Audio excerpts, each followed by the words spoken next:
So one thing that I would like to advise every beginner is to show your work, which is also, by the way, a great book by Austin Kleon, because you don't know who is watching and nobody's going to know what you are doing if you don't show it. So I want you to dump your works on the internet, on your social media page, if not for anything, but just to achieve your progress.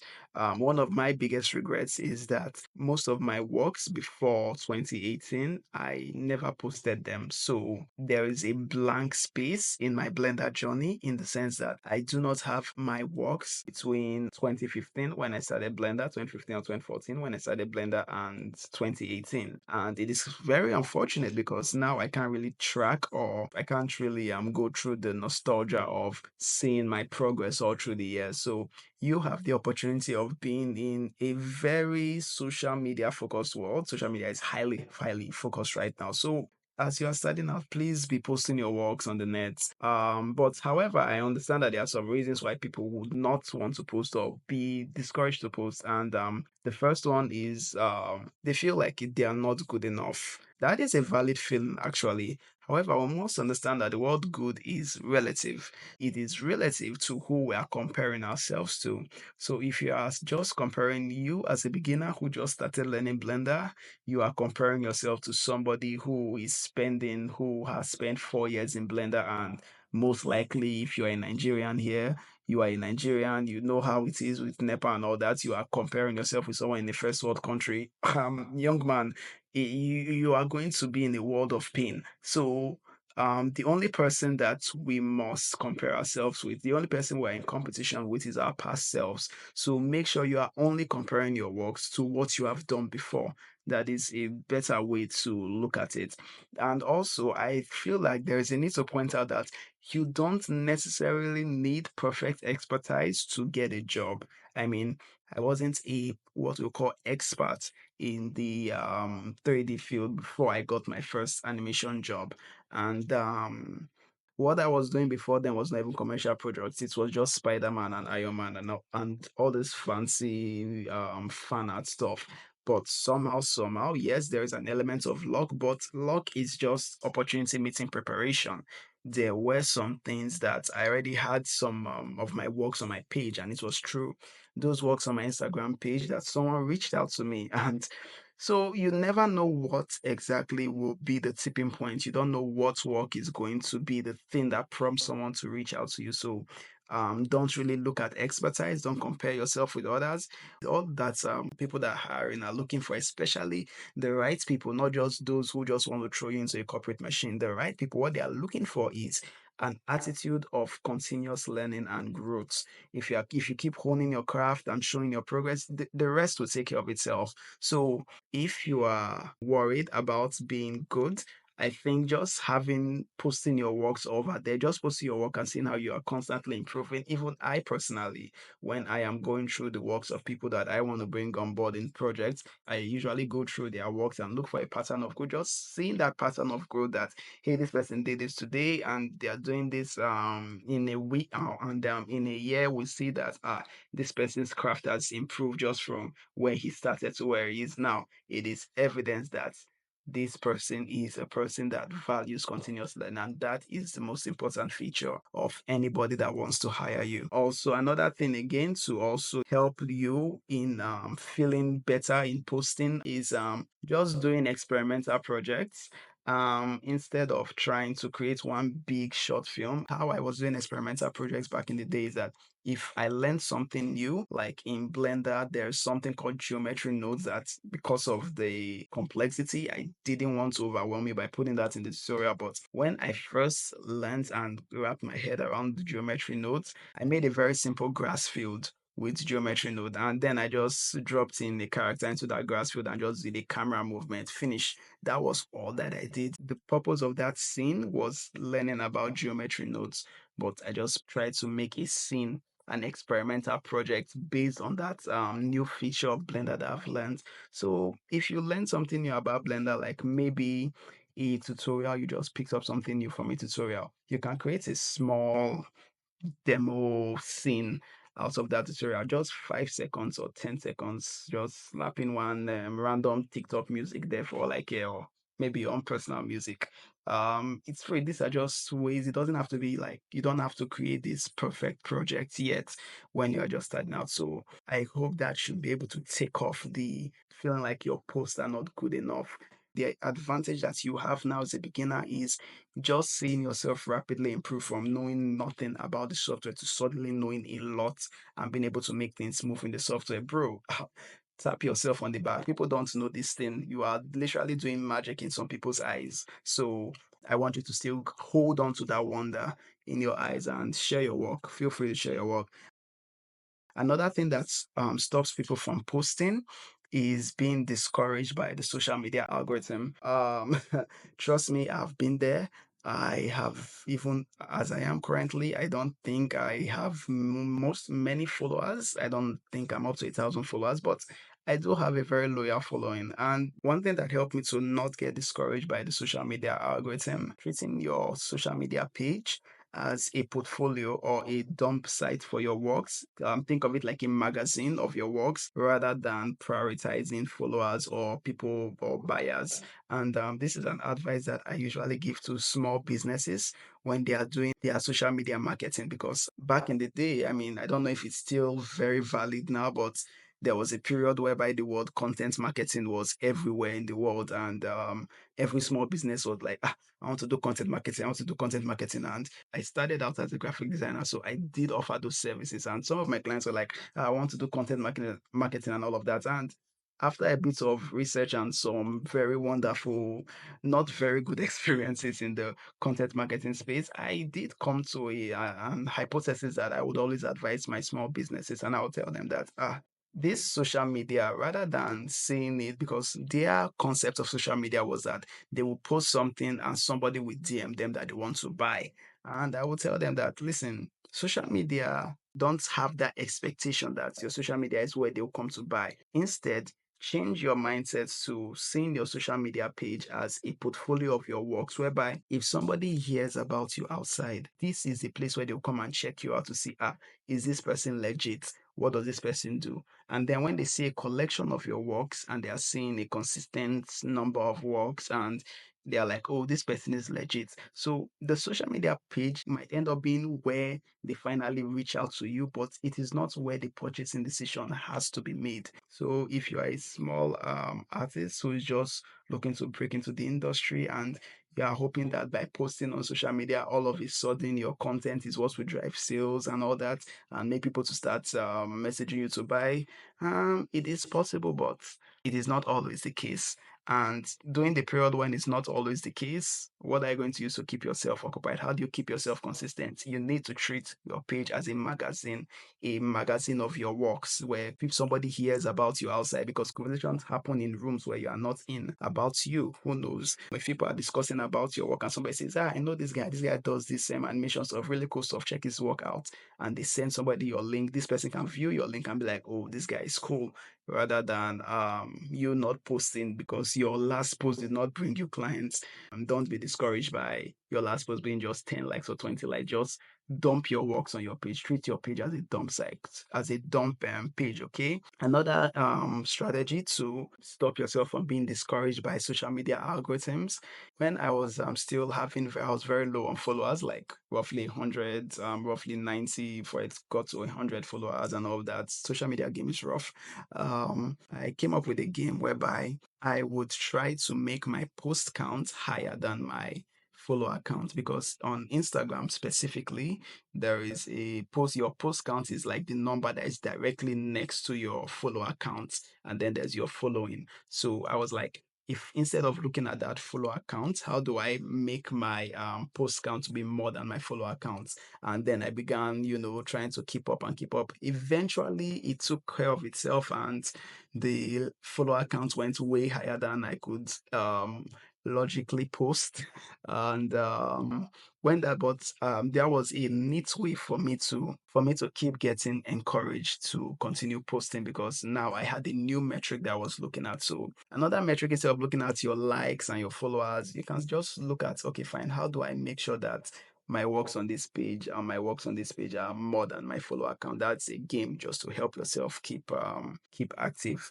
And then another thing to buffer the discouragements of social media algorithm giving you low likes and all of that is to interact with fellow creators on your level. Now we're going to go into these people that you can interact with in this 3D world or just in any kind of community in general. Basically, it is best if you are interacting with people within your level, those that are learning like you, that are in the same expertise as you, or it doesn't even have to be in your level. Just interact with people that are within that community, like their posts, comment on their posts, drop your fire emojis under their posts, share their works on your page with love and fire emojis. No problem. Don't just dump. If you think that social media is just a place to just dump your work and wait for likes, it's going to be very brutal.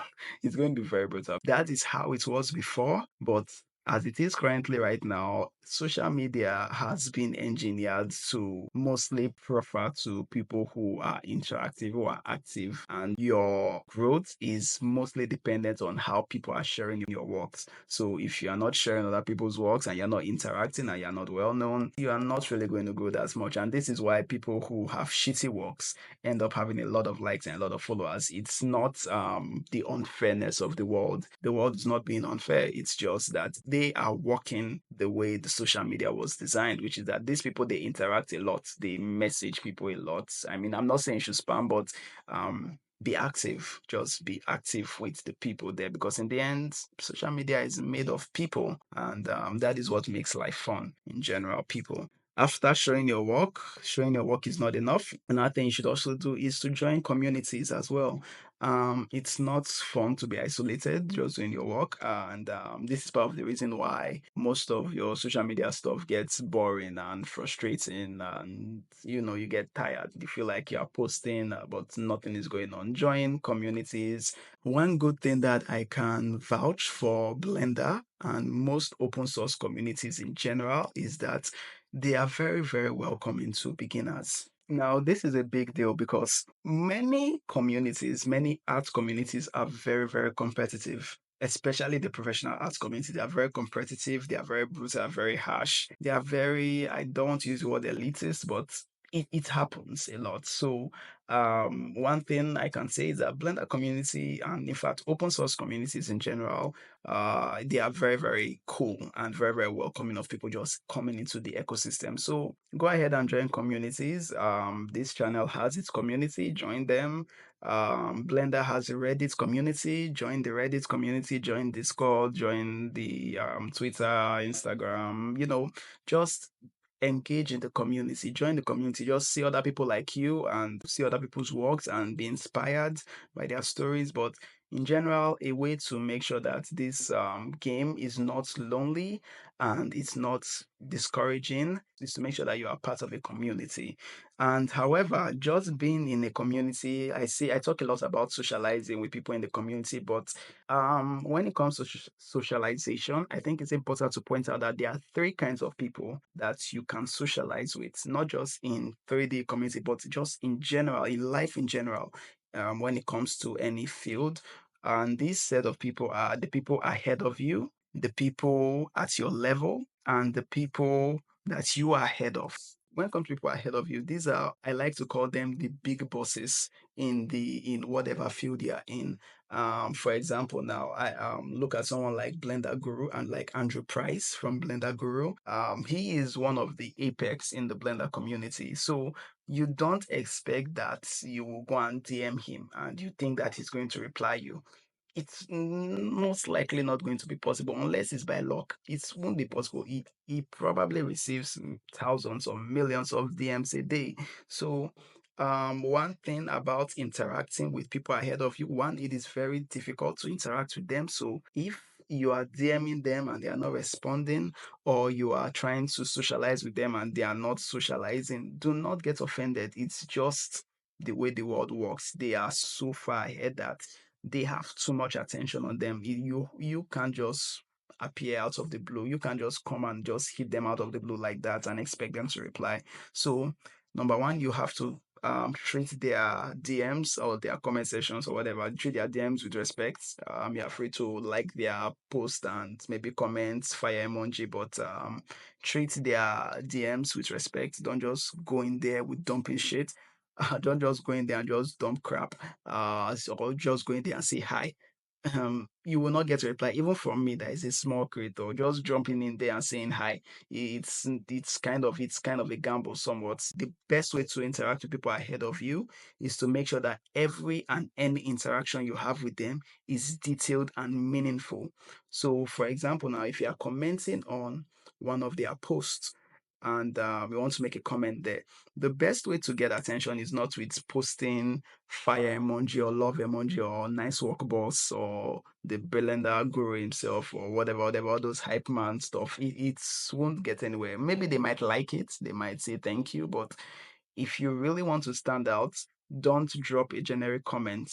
For example, if you want to say something is nice, you can post a very detailed long comment about what exactly you liked about their work and what you found interesting, some observation you have, and all that. And even having a long comment. See, let me tell you this: if you post a long comment, most likely they will notice. There's a high chance that they might notice. I mean, except that post has millions of comments, but just imagine you as a person, you are scrolling through your notification, I just see one very long comment. You're like, you're like, who is this person? So make sure that you have meaningful interactions with them. And if you want, if they impacted you, maybe you follow their tutorial and you learn something, don't just say that I made this with so and so person's tutorial. I mean, at this point, they probably get a lot of that.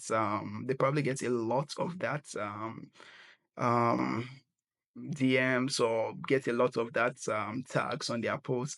You want to write a detailed expression of what exactly impacted you about them, specifically, and what they said, what exactly they did, what exactly they shared that impacted you, and how has that helped you? What that it was the difference that it has made in your life. So when you make a post like that and you are tagging them or you mention them in that post, or maybe you send that to their DM as appreciation, or you put that in a comment section. See, even if it doesn't get their attention, it will increase your chances in getting attention. Or at least, even if they can't reply you, so long as they saw it, if they see it, it can just make their day sometimes. I mean, everybody likes to hear how their work impacts people, and people get disillusioned with something when they feel like they are not making an impact or they feel like nothing is really changing. So, hearing a detailed expression of how they helped, especially in a world where everybody is just sending fire emoji and whatever and just hi and hey, no, no, no, no.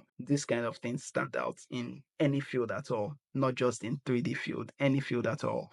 Then one more thing again about interacting with people ahead of you is that if they give you opportunity to have access to them, please, please, and please do not abuse it. Don't spam them. Don't go and tell them, for example, you have access to Andrew Price or something. Don't go and enter his DM and say, good morning, Mr. Andrew. Do you know how to select an object in Blender? Brother in Christ, what are you my brother, what are you doing? Don't spam them with unnecessary messages. Don't spam them with highs and hays. These are people that are up there. Please don't do that, okay? Make sure that if you are sending them something, you are showing initiative and intuition. They are very busy people, so you don't expect them to babysit you, especially when you are just starting as a beginner and you are looking for someone to mentor you. So maybe one of them agrees to be your mentor. Please, please, if you are asking them questions, make sure you have exhausted the internet before you ask them a question, especially when they are very high up in their field. And also, when you're asking questions, another way for you to show initiative and to show that you are not just trying to waste their time or you are not just being lazy by asking them, by turning them into a human Wikipedia. You don't just ask your question, you tell them what you have tried, what are the results you've got. So when you ask them a question that, sir, hello, sir, good day. I have this question about so and so thing that this is what I want to do.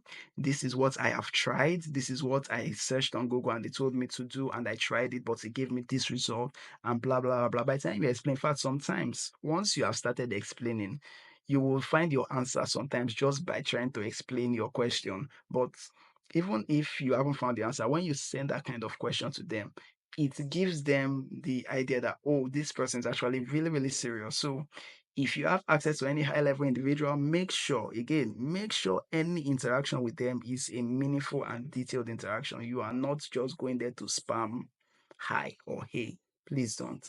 However, I must also give the caveat that people on the high level in their industry, in their field, they are different. So what works on one person might not work on the other person. I've watched a lot of interviews with some of the experts in this field, and there are some people that like it when you just ask them questions, like really basic questions like, hello sir, how do I select a cube in Blender? And he will gladly go to his DM and tell you, well, you use your mouse and you click on the object and it has been selected. That's it. And there are some people that are okay with that. There are some people that are not okay with that. There are some people that they actually like taking time to explain. There are some people who, no matter how you frame your questions and all that, they are not going to answer that DM. It is totally fine. Okay, these are people that are high from you. You don't have to interact with somebody for them to be your mentor. You can be mentored from afar, just viewing their works, their tutorials, just learning more about their lifestyle and trying to practice it. You can be mentored from afar and then build yourself up to get to that level where they are. And by the time you get to a high level and you are meeting them, you're like, you can now tell them once you've gotten to that high level that, hey, sir, I was impacted by you in so and so day, and that will actually make their day. So you don't need a personal interaction. You don't need a direct interaction to be mentored by someone. You can be mentored remotely. So when it comes to interacting with people on a high level, again, summary. One, make sure that the interaction is whatever interaction you have is meaningful and is detailed. So don't just post generic comments or send generic DMs. Make sure that it is detailed, specific, and just those are the things that will get attention. And two, if they give you access, maybe some of them agrees to be your mentor, please do not abuse it. Make sure you show them respect, make sure you show them honor, make sure that you are not taking them for granted or just sending hi and hey. Please don't. So make sure you value that access if they give you. So that is it for interacting with people on a high level. However, the people that will be most accommodating to you are those who are on the same level as you. These are the people who are relatively on the same skill set and you as a beginner in Blender. Most likely people that will be at the same level with you are fellow beginners like you. So these are the people that will be most accommodating to you. These are the people that it's easier for you to build a connection with. This goes back to high school or secondary school hypothesis, whereby people that are in the same class or in the same level are most likely to connect with each other than people who are in separate classes. Or maybe this one is in 500 level and you are in your 100 level freshman year. You're trying to connect with a final year student. It might be tough somewhat, but those who are within your 100 level freshman year with you as well, you guys can connect within each other and build things together and grow together. These people that are on the same level as you can ask them your silly questions and dumb questions like, how do you select a cube in Blender?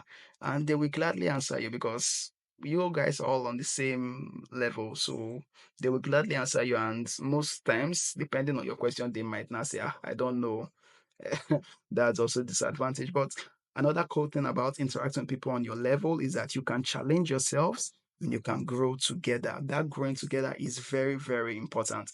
A lot of creators that we look up to now, they started out small, and the reason they have a clique is that those small people that they started with, when they were small, they started with a particular small set of people and they grew up together. So what matters is that as they all grew, those people that grew with them tend to have, personal access to them. So even though they're on a high level, because all of them are high level people and they all grew together, they all have access to each other. So these people will have access, and then you'll be jealous that Why is it that this high person that is in this high level is not interacting with me, but he's receiving his messages and posting another person on the status that is probably that person has 1,000 followers, and this person that you are this mentor or high level person has 1 million followers, and you're like, why is he posting this person that has 1,000 followers?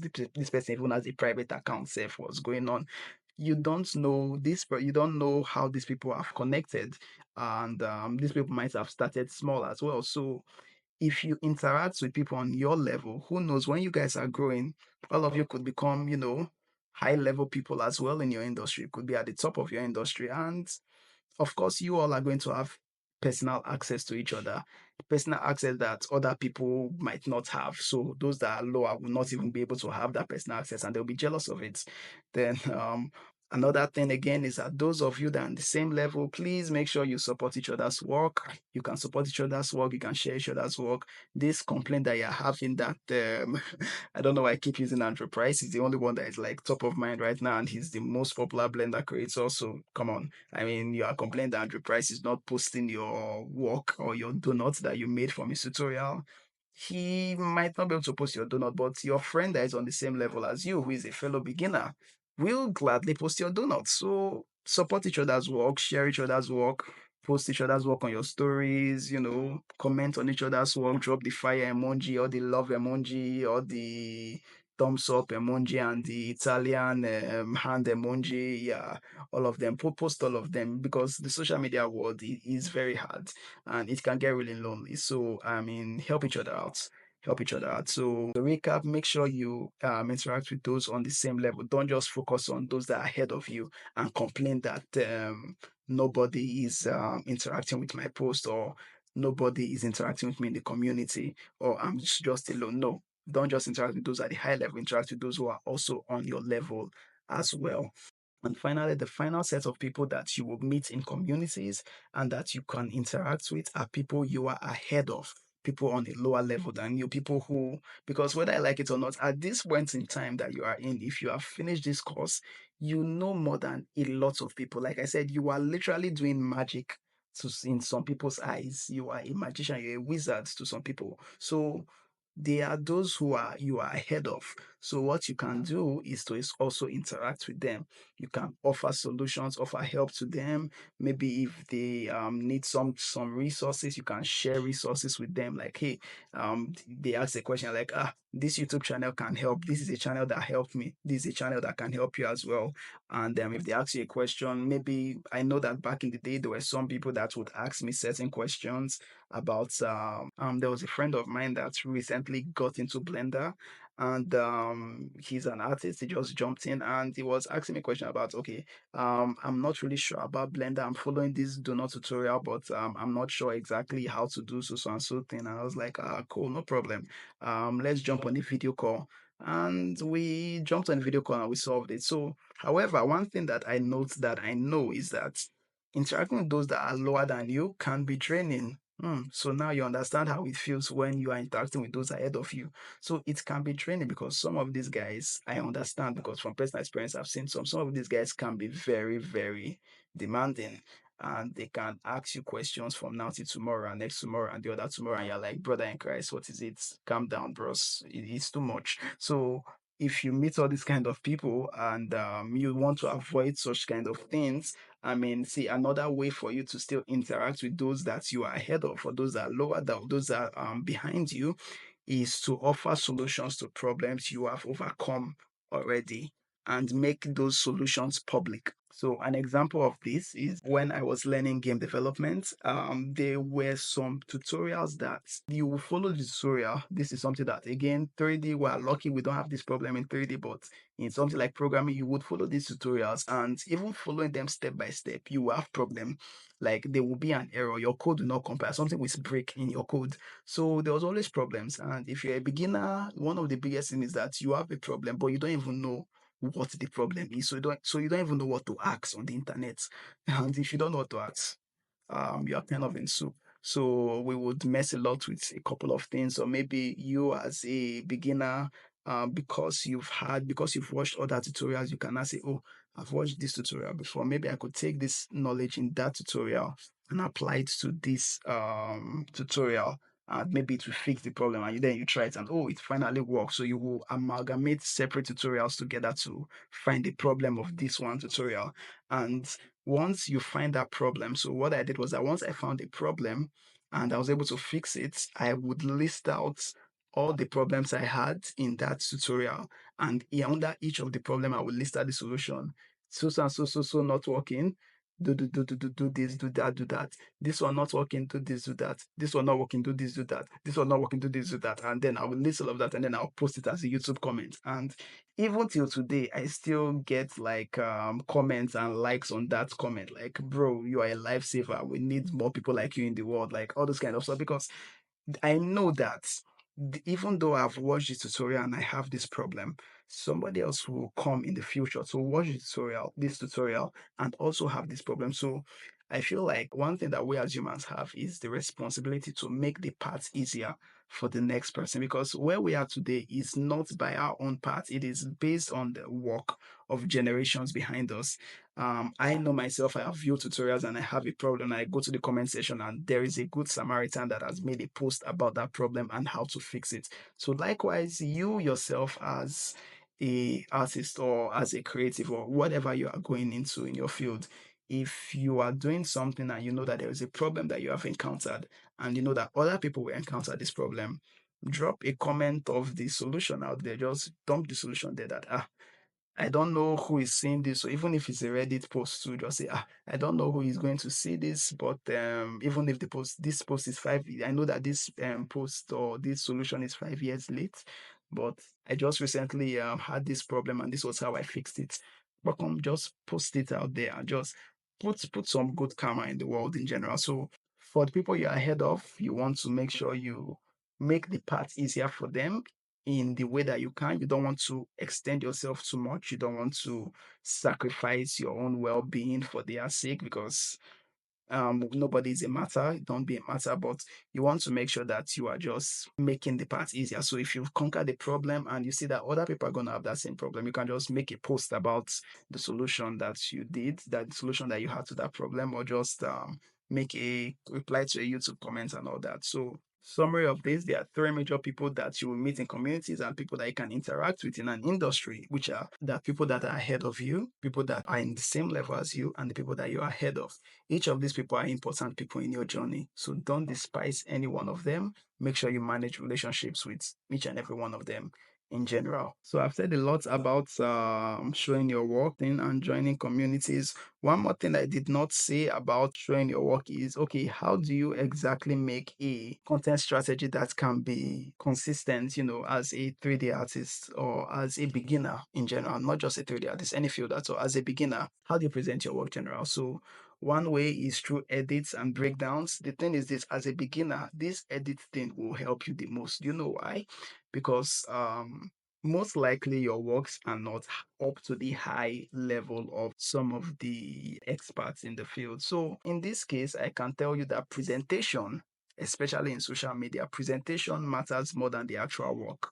So if you take that your work that might not have been very super crazy good looking and all of that, not realistic and all of that, and you slap it behind some very fancy presentation and edits and all of that, my brother, you can get more likes than somebody that spent like 20 hours doing a very realistic sculpt and putting in details in there. So as a beginner, even though your work might not be able to compete with the high level experts, you can at least start by just presenting it better. And an example of this is sometimes there was a period I would make things like CG breakdown videos of some of my works, especially when I would do an experimental project based on the tutorial that I learned. And I felt like the experimental project was just like 5 seconds or 3 seconds, and it was too short for me to just post on Instagram. So what I would do is that I would just take the video, the final render, then put like a screen recording of me creating the final render in Blender. And then I would do some cool fancy edits out of it. And once I'm done with that cool fancy edits, I would add the final render at the end of the edits or sometimes at the beginning and the end simultaneously. So that's just a way of making the final work more presentable to the audience. So your presentation can make up for your work quality. So if you present your stuff well, people might not really look at the work quality. All they know is that they just had a good time watching your video. It's also important that as a beginner who is just starting, you are still building your technical level. What matters is not really the specs you use, it is the thinking process. How were you thinking when you were creating this project? What were the things you were considering? How did you plan out this project? These are very important things. And even I personally, when I am trying to hire certain 3D artists, I always ask them about their process. I do not look at your jobs. I do not look at your works. I mean, I do look at your works just to make sure that you at least meet a baseline. But even more important than the work is, what is your process like? And is this person somebody that can go through a creative process? So that is very important. Your edits and your breakdowns are very, very important forms of content for you to post. Another one very quickly is fan projects. So you can do works based on popular figures or popular topics or popular characters or celebrities, and their fan base will help to drive the traffic on the work. Now, the reason for this is rooted in human psychology, which is that, I mean, I don't know if you've ever watched a series or a movie or a video, or maybe something that really touched you emotionally. I mean, all these Game of Thrones and Attack on Titan people, I mean, that's we. So, when you have something that's really touched you and you really love it, anytime you see a work based on that thing, you just kind of relieve your love for that work or for that project or for that movie or whatever, that show or whatever. For example, I know that if I see certain kinds of artworks on some movies that not many people know about that movie, but I really love it, and I see certain artworks about it, I will click like immediately. Like, I don't think too much about it, even if the work is, so long as it's good somewhat,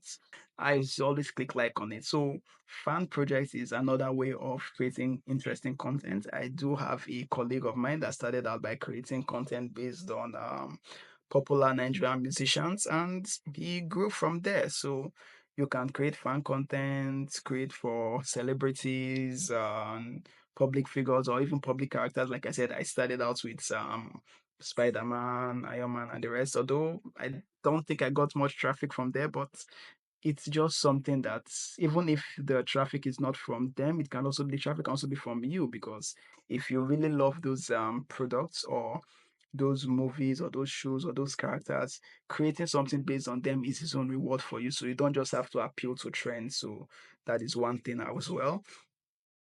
And the another thing is remix. Now, this concept of remix is something that I got when there was a program I attended, and the speaker was talking about finding your passion. And one of the ways he pointed out of finding your passion is through the things that you hate.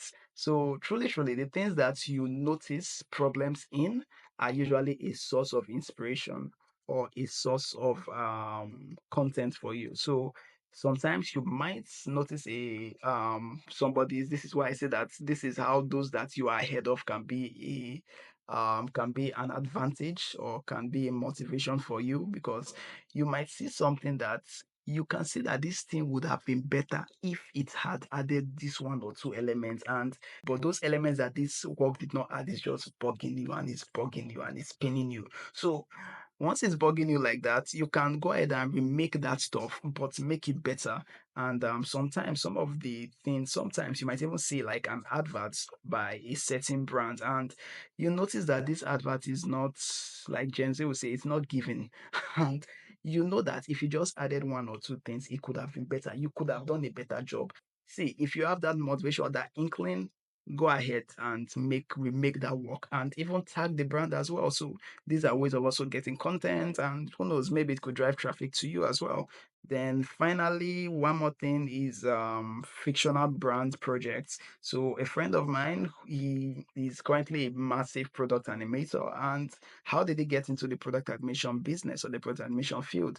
He started out by creating fake commercials for like based on Nike, like Nike commercials, but he would say, this was a commercial by Nike, but obviously Nike did not hire him. He just like made the commercials that he would like to work on. So the basis behind this is that you do the kind of project that you would like to get. If you say, okay, fine, I would like to work with Nike someday, you don't need to wait until Nike hires you. Start creating projects for Nike or for Adidas and for all of that. You just create works, fictional brand projects. You don't need to wait for real projects. You just create fictional brand projects. So that is one way. And then finally, if you do finally start getting your jobs and get commercial projects, another source of content is also posting your real commercial projects, but not just posting your real commercial projects, posting the breakdowns of those commercial projects. This would supercharge your content and is a way of making your content sharing more sustainable for you, especially as a beginner.